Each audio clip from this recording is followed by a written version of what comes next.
Hello, this is Simon from boltonguitar.co.uk, and for this tutorial I'm going to go through the composition Lagrima by Tarrega. This composition is in two parts. The first part is in E major, second part in E minor. So this tutorial will actually be in two parts, covering each section of this composition.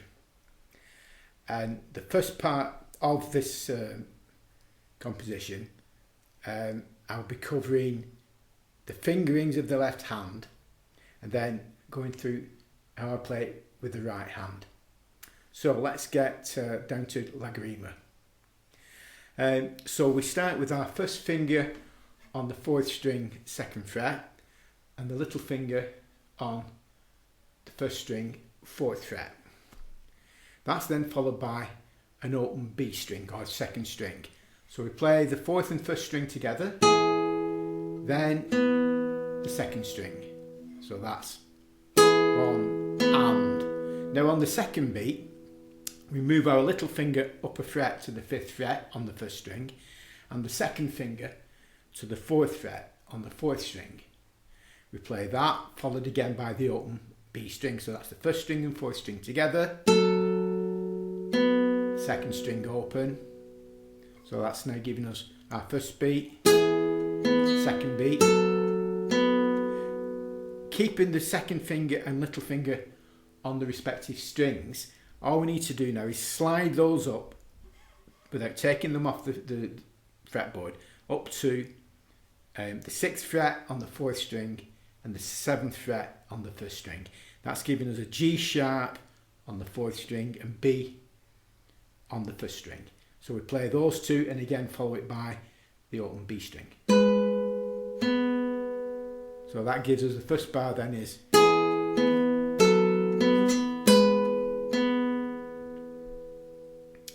play that again. Now our second bar is made up of a chord of B7. So what we need to do, all we need to do is slide the little finger down the 1st string back to the 2nd fret.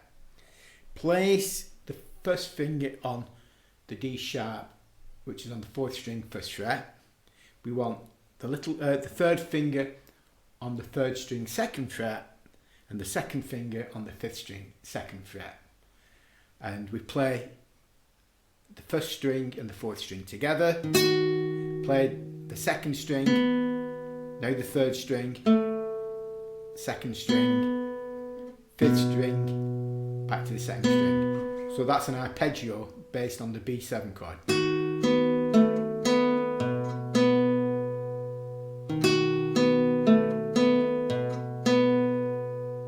So I'll play those two bars again.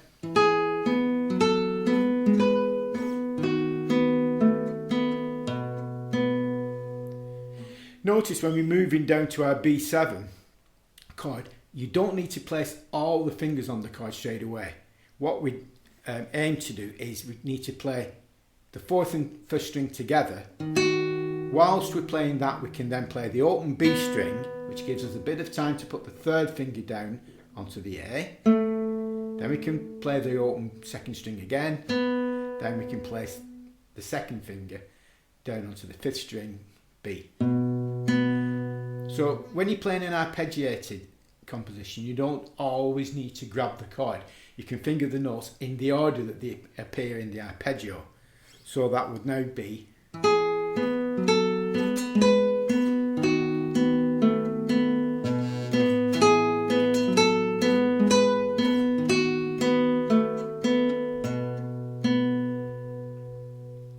that gives us our first 4 bars. So the first 2 bars just repeat. Now, from that B7 chord, we're moving into bar 5. We can keep the little finger on, slide that straight up to the 12th fret 1st string. We then need to place the 3rd finger on the 4th string onto C sharp at the 11th fret, and the 1st finger now on the E string, the G string at the 9th fret. So we're now in the 9th position. So we're playing the 4th string and 1st string together, followed by the E on the 3rd string. Now, on beat 2, we're actually doing a bar. So we're playing a bar chord across at the 9th fret. The little finger drops back a fret to the 11th fret onto our D sharp 1st string. So what we now do, we've got the bar on, which gives us our B, which is the 4th string, and we play the 1st string and then the 3rd string together. So from beat 1, we've got bar, and now don't take the bar off. If we drop that down 2 frets to the 7th position or the 7th fret, we play exactly the same 2 outer strings. So we're playing the 4th string and the 1st string together again. But this time, the quaver that follows is the 2nd string F sharp at the 7th fret, which the bar is covering. So that is now 3rd string, 3rd string, 2nd string.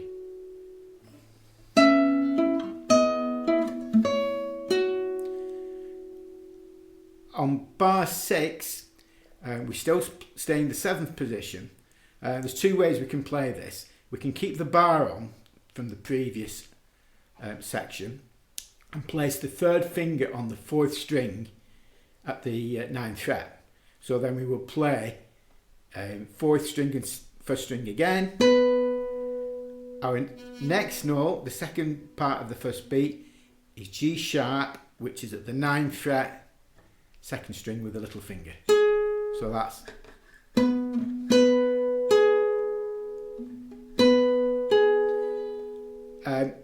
you can also play that without doing the bar. So all we would simply do is keep the 3rd finger on the B at the 9th fret, 4th string, and place the 1st finger on the 1st string, 7th fret.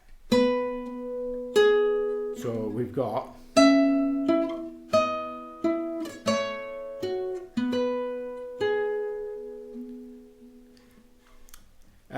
now on the 2nd beat of bar 6, we have a half bar chord at the 5th fret.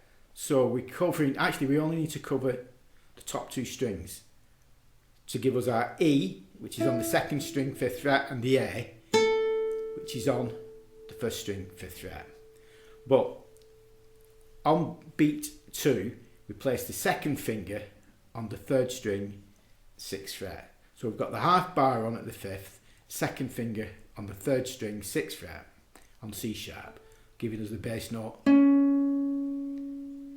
Our next note is on the 2nd string 5th fret, covered with the bar, which is E, followed by F sharp at the 7th fret, 2nd string, and then A on the 1st string 5th fret, which is covered with our bar.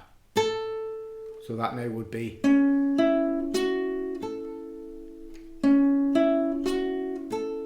so bar 6 is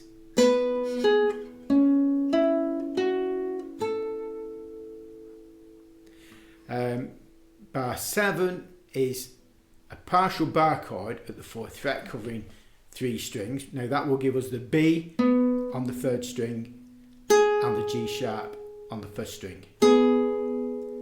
We place the 2nd finger on the 2nd string 5th fret.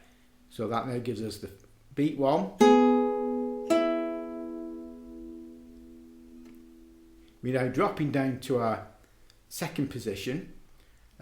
You play a full bar chord at that 2nd fret, which now gives us the top note of C sharp on the 2nd string, F sharp on the 1st string. That's also preparing us for beat 3, where we would need our B on the 5th string, 2nd fret. So now what we have there on beat 2 is we need the 2nd finger on the 3rd string on A sharp, 3rd fret. So we're playing the 3rd string and 2nd string together, 1st string F sharp, which the bar covers. Our 3rd beat, we play the 5th string B. The 2nd half of that beat, we need to play the 2nd string Now we take the second finger off to give us A natural, and we need our little finger on D sharp at the 4th fret on the 2nd string. So now bar 7 is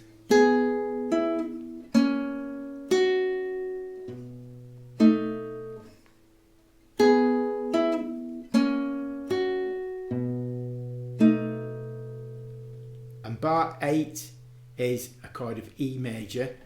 We need our second finger on the 4th string, 2nd fret, the first finger on the 3rd string, 1st fret, and we're playing the 4th string, 3rd string, and the 1st string, which is an open string, and then finally the 6th string, E open. And now for the right hand. So what I do, I play a rest stroke on the melody notes and along with the bass note. So that will be rest stroke. You play the free stroke on the B open string, rest stroke, free stroke, rest stroke, free stroke. Then on the arpeggiated B7 chord, rest stroke on the melody note, all the other notes then just play free stroke. So I'm only playing the rest stroke on that 1st string. Then we can repeat that passage, and a nice effect when we're repeating it is actually, if you want, change the tonal colour of the guitar. So play nearer the bridge maybe, play Ponticello.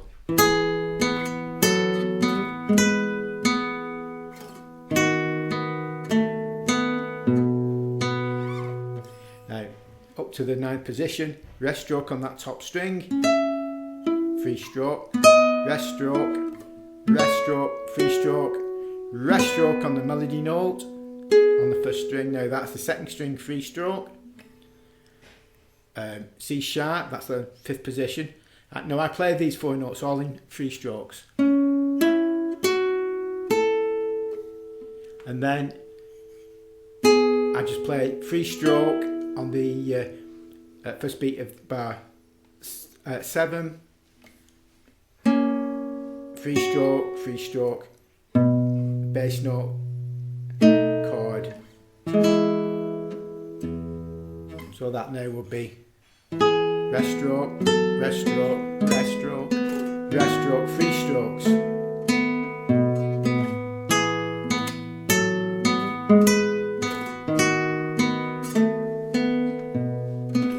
Rest stroke, rest stroke, rest stroke, rest stroke, all free strokes,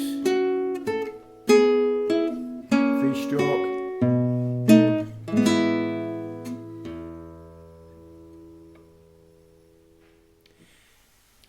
Now that's the first section of Lagrima.